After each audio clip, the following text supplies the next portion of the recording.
selamat sore Ibu Yustina. Perkenalkan, nama saya Rista Sanggrila dari kelas FSMD 22. Golongan biologi sel molekuler saya itu golongan E1. Pada video ini saya akan memenuhi tugas UAS dari Ibu Yustina Sri Hartini MSI APT selaku salah satu dosen biologi sel molekuler. Di sini saya akan membacakan soal dan menjawabnya.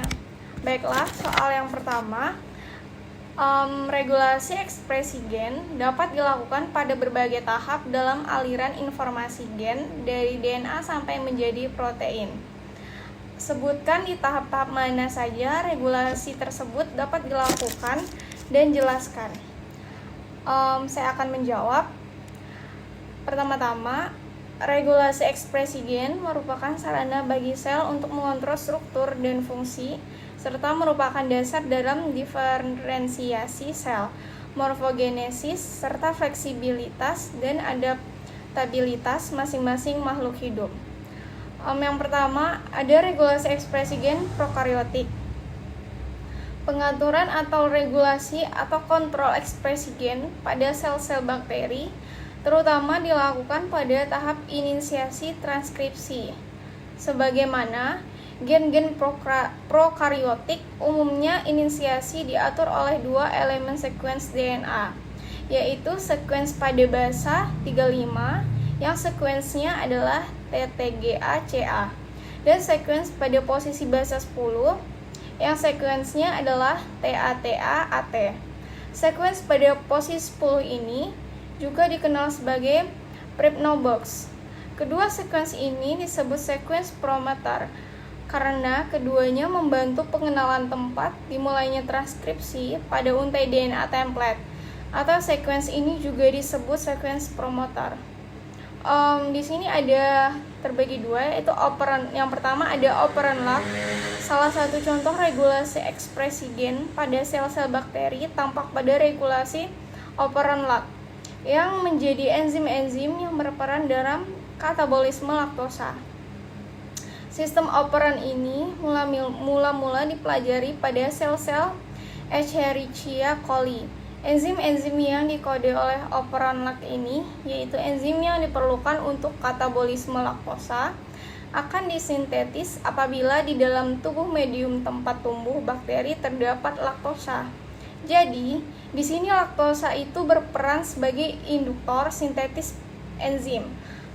Apabila di dalam medium tidak terdapat laktosa, maka ekspresi gen-gen yang terdapat dalam operon ini tidak berlangsung, sehingga menyebabkan biosintetis enzim-enzim yang diperlukan dalam katabolisme laktosa itu terhambat. Yang B itu ada operon TRP. Operon TRP ini mengkode protein-protein yang berperan dalam biosintesis triptofan atau TRP. Kelompok dari gen ini itu seperti halnya operon lock, diregulasi oleh reseptor yang berikatan dengan sekuens operator.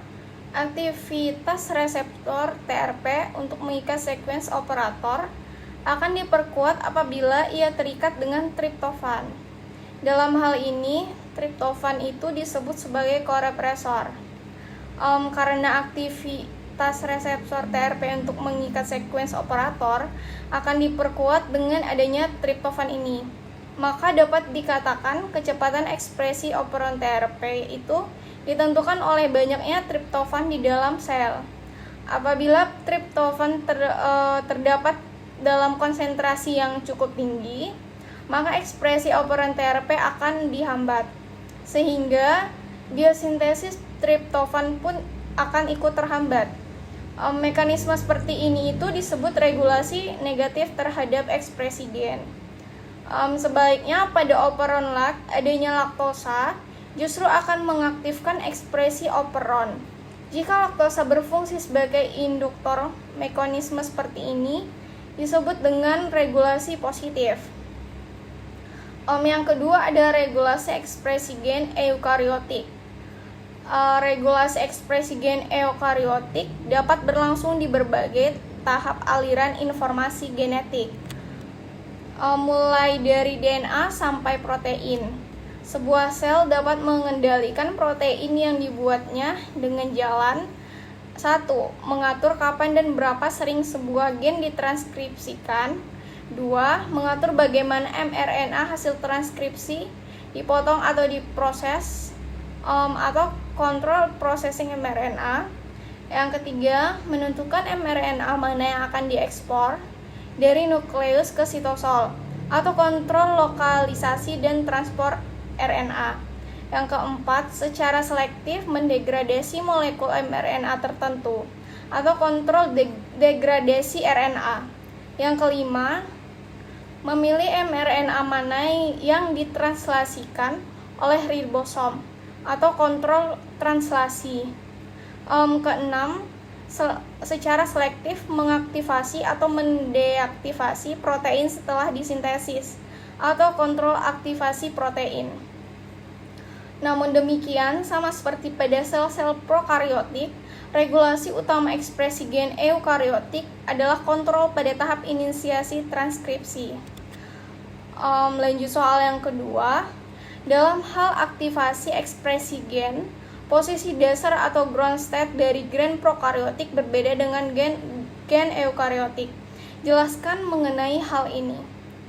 Baiklah, saya akan menjawab. Pada prokariotik, ground state adalah on, artinya siap untuk ditranskripsikan. Jika ada protein reseptor, transkripsi akan terhambat. Sebaliknya, pada sel eukariotik, ground state yang off artinya tidak siap untuk ditranskripsikan. Protein regulator diperlukan untuk mengubah posisi off menjadi on, atau gen siap ditranskripsikan. Soal yang ketiga, dalam gen bakteri dikenal sistem regulasi beberapa gen yang disebut operon. Jelaskan apa yang dimaksud dengan operon dan berikan beberapa contoh operon. Lalu jelaskan secara singkat bagaimana pengaturan ekspresi gen pada masing-masing operon tersebut. Baiklah, saya akan menjawab. Operon itu adalah gen-gen yang mengelompok membentuk struktur. Contoh dari operon itu, yang pertama ada operon LAC. Dalam operon LAC terdapat 3 buah gen struktural yang menjadi protein, yaitu LAC-Z, LAC-Y, dan LAC-A, dan sebuah sekuens pengendali yang dalamnya terdapat gen regulator, yaitu gen LAC-I, dan satu bagian pengatur yang disebut operator. Sekuens pengendali ini terdapat di luar sekuens gen struktural yang mengandung kode untuk ketiga enzim tersebut. Gen LAC-I ini mengkode protein reseptor untuk operon LAC. Gen LAC-Z itu mengkode enzim beta-galaktosidase atau begal yang mempunyai peran utama untuk menghidrolisis laktosa menjadi glukosa dan galaktosa. Gen LAC-Y itu mengkode paramease yang meningkatkan permeabilitas sel terhadap beta-galaktosidase. Gen LAC-A mengkode enzim transasetilase. Dalam pertumbuhan di dalam medium berbasis glukosa atau tidak ada laktosa sebagai induktor, protein reseptor LAC yang dihasilkan sebagai ekspresi gen LAC-I akan berikatan dengan sekuens operator dan mencegah terjadinya transkripsi dari gen-gen struktural yang terdapat dalam operon. Akibatnya, sintesis enzim-enzim yang berperan dalam katabolisme laktosa ini tidak terjadi. Sebaliknya, apabila di dalam medium terdapat laktosa atau induktor, maka protein reseptor akan diikat oleh laktosa. Reseptor menjadi tidak aktif dan tidak dapat berikatan dengan sekuens operator. Akibatnya, RNA polimerase yang mengenali dan menduduki sekuens promoter transkripsi gen-gen struktural yang terdapat dalam operon itu dapat berlangsung. Ekspresi operon like operon akan terhambat bahkan walau ada laktosa apabila dalam medium terdapat glukosa. Penghambatan ini dinamakan represi katabolit. Terjadi karena rendahnya konsentrasi CAMP yang disebabkan oleh cukupnya kadar glukosa di dalam medium. Apabila ke dalam medium ditambahkan CAMP berlebih, maka represi akan hilang, walaupun glukosa masih ada.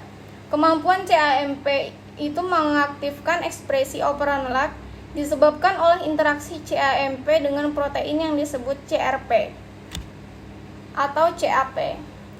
Kompleks CAMP sampai CRP akan berikatan dengan sekuens operon LAC yang berada di upstream dari tempat pengikatan RNA polimerase dan menstimulasi aktivitas RNA polimerase sampai 20 hingga 50 kali lipat. Selanjutnya ada operon TRP. Operon TRP ini mengkode protein-protein yang berperan dalam biosintesis triptofan atau TRP. Kelompok dari gen ini seperti halnya operon LAC diregulasi oleh represor yang berikatan dengan sekuens operator. Aktivitas reseptor TRP untuk mengikat sekuens operator akan diperkuat apabila ia terikat dengan triptofan. Dalam hal ini, triptofan itu disebut sebagai korepresor karena aktivitas represor TRP untuk mengikat sekuens operator akan diperkuat dengan adanya triptofan. Maka dapat dikatakan kecepatan ekspresi operon TRP ditentukan oleh banyaknya triptofan di dalam sel. Apabila triptofan terdapat dalam konsentrasi cukup tinggi, maka ekspresi operon TRP akan dihambat, sehingga biosintesis triptofan pun ikut terhambat. Mekanisme seperti ini itu disebut regulasi negatif terhadap ekspresi gen. Sebaliknya pada operon LAC, adanya laktosa justru akan mengaktifkan ekspresi operon. Jadi laktosa berfungsi sebagai induktor. Mekanisme seperti ini itu disebut dengan regulasi positif. Operon TRP itu mengandung 5 gen struktural, yaitu TRPE, TRPD, TRPC, TRPB, dan TRPA yang mengkode enzim triptofan sintase. Di samping itu, operon TRP juga mengandung sebuah sekuens promoter tempat DNA polimerase terikat pada saat inisiasi transkripsi dan sebuah gen reseptor TRPR yang mengkode protein reseptor TRP. Protein reseptor ini yang nantinya akan berikatan dengan sekuens operator dan menghalangi terjadinya transkripsi. Berbagi dengan operon LAC, operon TRP juga memiliki peptida leader dan sebuah sekuens atenuator yang memungkinkan terjadinya regulasi dengan kuantitas bertingkat. Proses atenuasi ekspresi gen ini merupakan mekanisme dan melengkapi regulasi terhadap ekspresi operon TRP. Jika reseptor TRP dapat menekan transkripsi operon TRP sampai 7 kali lebih kecil, maka atenuasi dapat menekannya menjadi 10 kali lipat lagi. Sehingga dengan kedua mekanisme ini, ekspresi operon TRP dapat ditekan menjadi 700 kali lebih kecil. Soal yang keempat, sel bakteri dapat mengambil asam amino triptofan dari lingkungan sekitarnya. Namun, apabila lingkungannya kekurangan triptofan, maka sel bakteri tersebut dapat mensintetis triptofan di dalam selnya. TRP represor adalah regulator transkripsi yang dapat menutup, shut off, atau mencegah transkripsi gen yang mengkode enzim-enzim yang dibutuhkan untuk biosintesis triptofan. Soal yang A, apa yang terjadi pada regulasi operon triptofan dalam sel yang mengekspresikan bentuk muatan dari TRP represor? 1. Tak dapat berikatan dengan DNA. 2. Tidak dapat mengikat triptofan. Atau 3. Berikatan dengan DNA walaupun tidak triptofan. Yang B, apa yang akan terjadi pada skenario 1, 2, dan 3 apabila sel sebagai tambahan memproduksi protein TRP represor normal dari gen kedua yang normal? Baiklah, saya akan menjawab satu persatu. Yang bagian A, pertama, regulasi operon TRP merupakan resibel operon yang otomatis menyala atau on.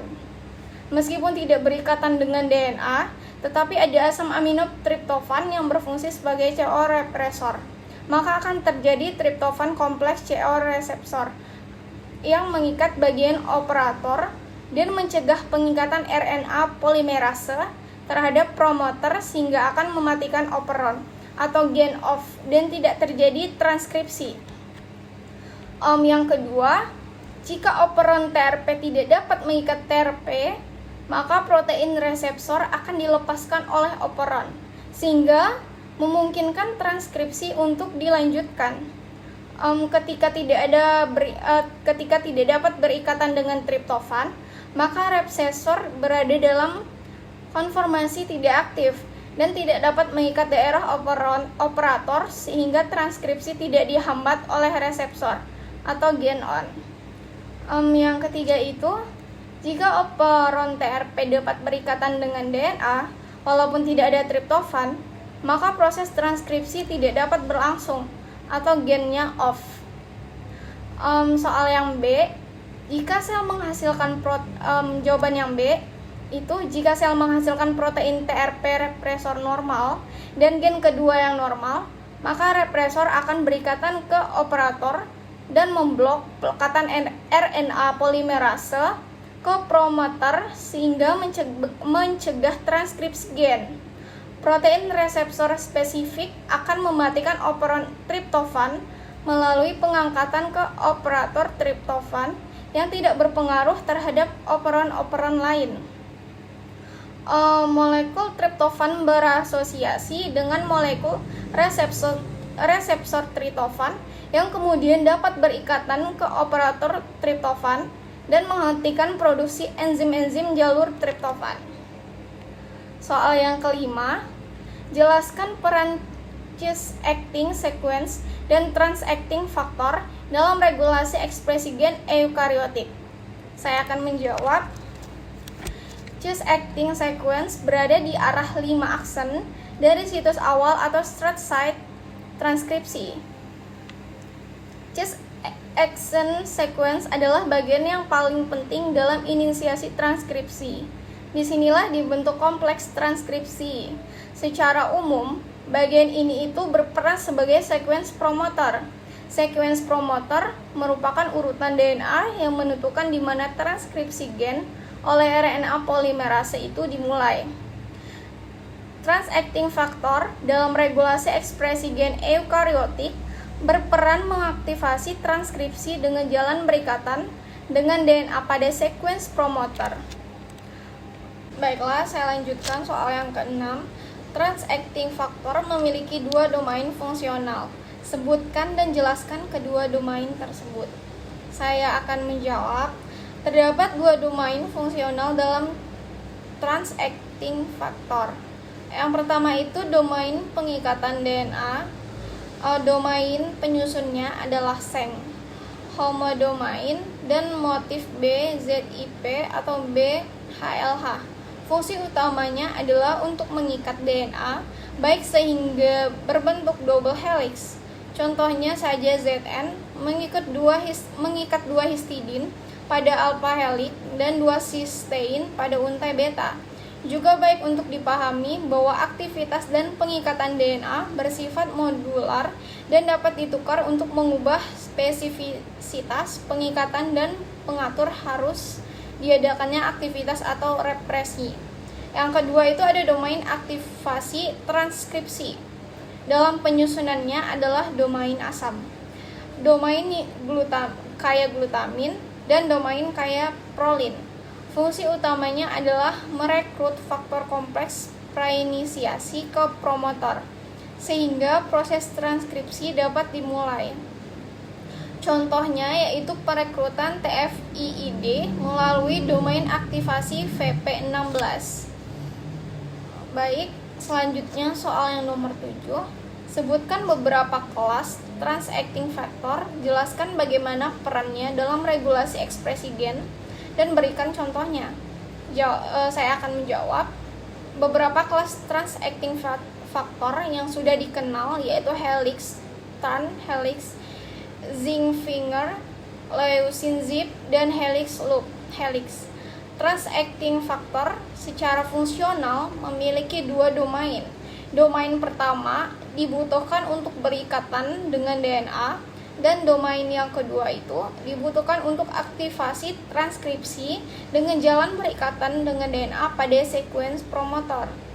Peran transacting factor harus dikoordinasi dengan cis acting element agar dapat memproduksi jumlah RNA virus dalam jumlah yang memadai pada situs yang tepat. Contohnya dari helix transhelix adalah protein homeotic Drosophila. Contoh zinc finger adalah protein reseptor steroid. Contoh dari leucine zipper adalah proteinogen C-cos dan C-jun, gen OP2 pada jantung. Contohnya dari helix loop helix adalah proteinogen C-MYC. Soal yang ke-8 adalah analisis apa yang dapat ditarik antara transacting factor yang meregulasi ekspresi gen pada sel-sel eukariotik dengan faktor-faktor yang mempunyai peran yang serupa dalam sel-sel bakteri. Berikan contohnya dan jelaskan. Saya akan menjawab.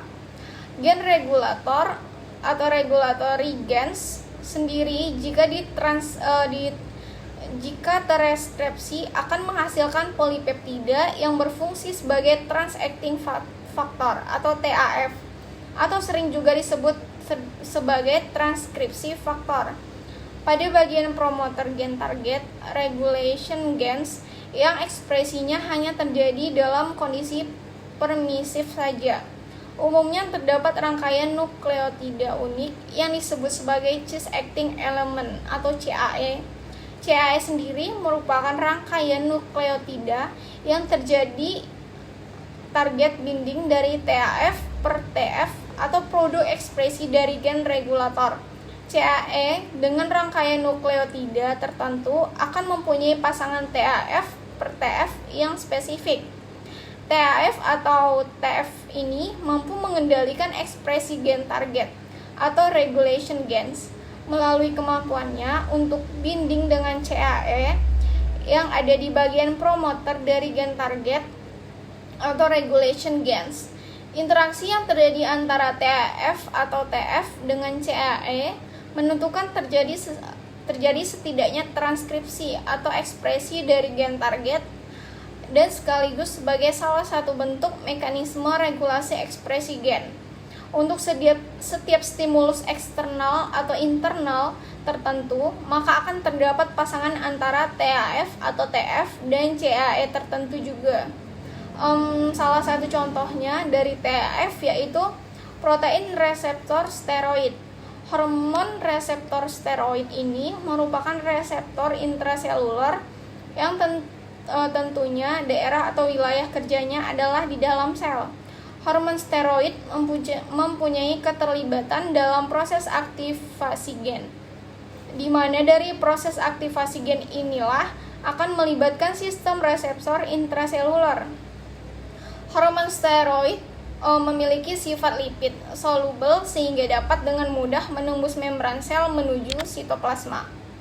Soal yang ke-9, faktor transkripsi apa yang dibutuhkan untuk berlangsungnya transkripsi DNA eukariotik dan enzim RNA polimerase 2? Saya akan menjawab. Faktor transkripsi yang dibutuhkan untuk berlangsungnya transkripsi DNA eukariotik oleh enzim RNA polimerase 2 adalah TFIIA, TFIIB, TFIID, TFIIE, TFIIF, dan TFIIH.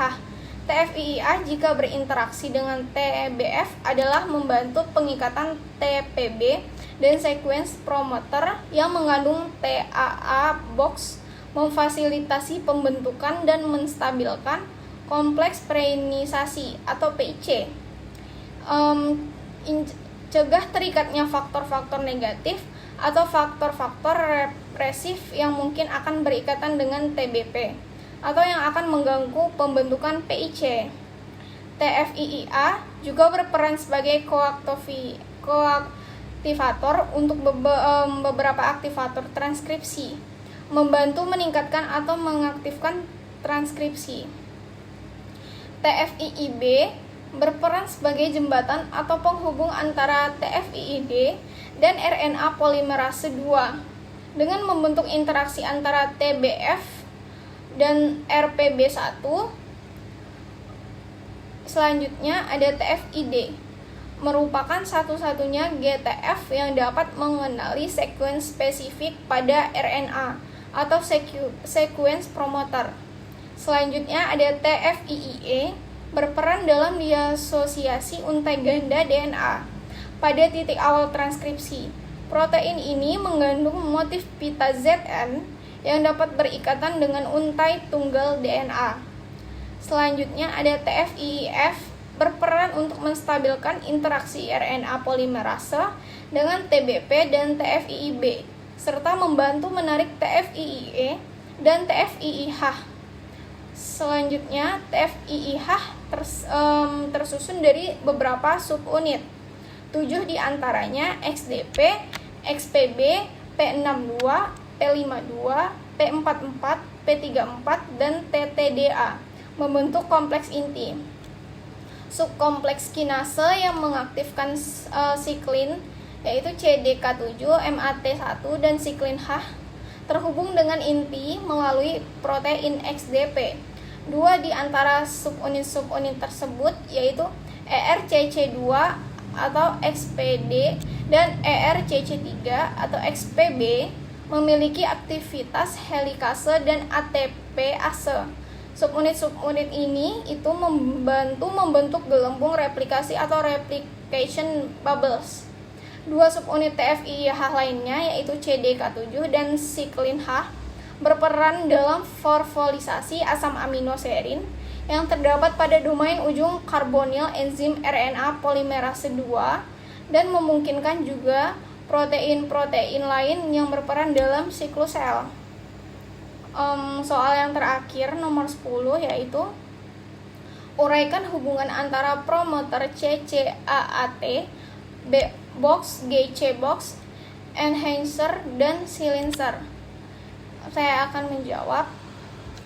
Di arah ujung 5 aksen gen sebelum situs awal transkripsi terdapat sequence non-translation yang disebut bagian promoter. Pada bagian promoter mengandung sequence TATA yang berulang-ulang yang sering disebut TATA box. Pada bagian ini, RNA polimerase berikatan untuk memulai proses transkripsi. Setelah itu, terdapat CCAAT box yang memiliki peran penting dalam regulasi transkripsi. Di samping itu, terdapat juga beberapa sekuens konsensus yang lain, di mana berbagai protein atau faktor transkripsi akan terikat untuk mengendalikan proses transkripsi. Beberapa sekuens pemicunya, enhancer atau penonaktif atau silencer transkripsi juga dapat ditemukan di dekat atau terkadang cukup jauh dari sekuens gen struktural. Di arah ujung 3 aksen dari bagian sandi terdapat sekuens yang berperan sebagai regulator dan terminator transkripsi, dan terdapat sekuens yang berperan dalam poliadenilisasi dari molekul mRNA hasil transkripsi. Bagian yang paling penting dalam inisiasi transkripsi yaitu sekuens yang berada di arah 5 aksen dari start site atau situs awal transkripsi dan membentuk kompleks transkripsi. Bagian ini disebut sekuens promoter. Dalam genom eukariotik terdapat beberapa sekuens yang sangat dikonservasi. Salah satunya adalah Tata box. Sekuens ini terletak sekitar 30 ke arah upstream atau negatif 30 dari situs awal transkripsi, dan merupakan satu-satunya sekuens yang mutlak ada dalam sekuens promoter. Sekuens CCAAT disebut CAT box, dan box GC adalah sekuens lain yang juga sering ditemukan dalam promoter, tetapi tidak selalu ada. Ketiga sekuens ini diperkirakan sangat penting dalam kompleks transkripsi, karena muatan dari ketiga sekuens ini mengekspresikan mRNA dalam jumlah yang sangat kecil. Sekian dari jawaban saya. Jika kurang memuaskan untuk Ibu, mohon dimaafkan. Terima kasih, Bu.